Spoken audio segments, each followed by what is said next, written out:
all the collection of bacteria in each person is different, and you can use this. You can use this to actually identify individuals because everyone has a different microbiome. In adulthood, individual gut diversity is very stable, but it can be affected by persistent lifestyle changes in diet, medications, stress, physical activity, and so forth. I even read recently that even mouth breathing too much will actually change your gut microbiome. So whatever you do, I expect that it will do something to your gut microbiome and affect your health. So the colon, which is the large intestine, is composed of bacteria that ferment foods that we cannot digest, mainly the soluble fiber, some insoluble fiber as well. But it breaks them down into short-chain fatty acids. Acetate, propionate, butyrate. Butyrate is the main short-chain fatty acid that feeds the cells lining the gut and actually keeps them strong and prevents them from breaking down.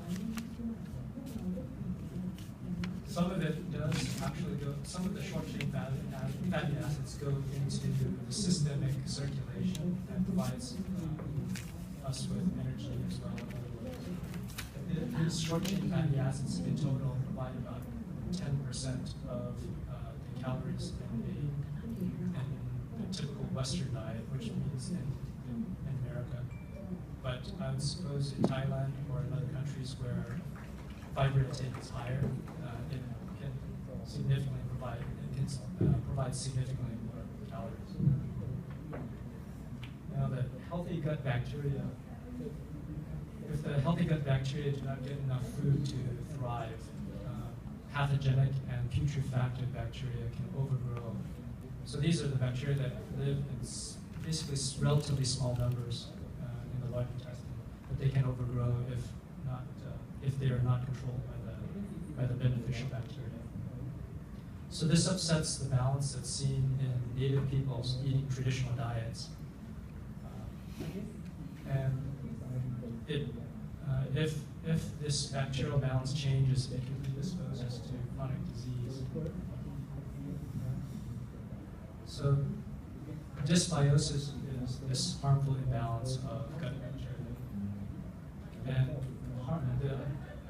this imbalance actually will cause inflammation in the gut, which causes inflammation in the body, and that's linked to chronic disease. Both dysbiosis and chronic disease are linked to decreased gut microbiome diversity. And this, actually, this is very hard to see, but I'm not going to actually try to explain it. You see fewer kinds of bacteria in children with disease, namely this one is about irritable bowel syndrome, than in healthy children. And this is consistent with other chronic conditions. So a more complex and diverse microbiome is healthier, it seems. Our ancestors had a greater microbial diversity in their GI tracts, and native peoples who eat traditional diets, like I mentioned,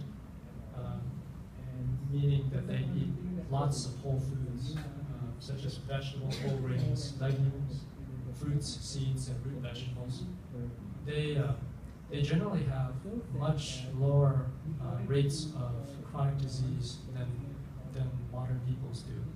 So they also have a high amount of biodiversity because they have not broken their tradition and they have continued to eat high fiber diets. They may eat meat, so that doesn't matter, but they have this group, for instance, the Hadza people in Central Africa, eat 5 times as much fiber as the average American does. So that's saying something there. Here are some diseases associated with gut dysbiosis. Metabolic diseases such as diabetes, obesity, cardiovascular disease. Mental and emotional disorders such as depression, anxiety, Parkinson's disease, and Alzheimer's disease. Autoimmune diseases such as rheumatoid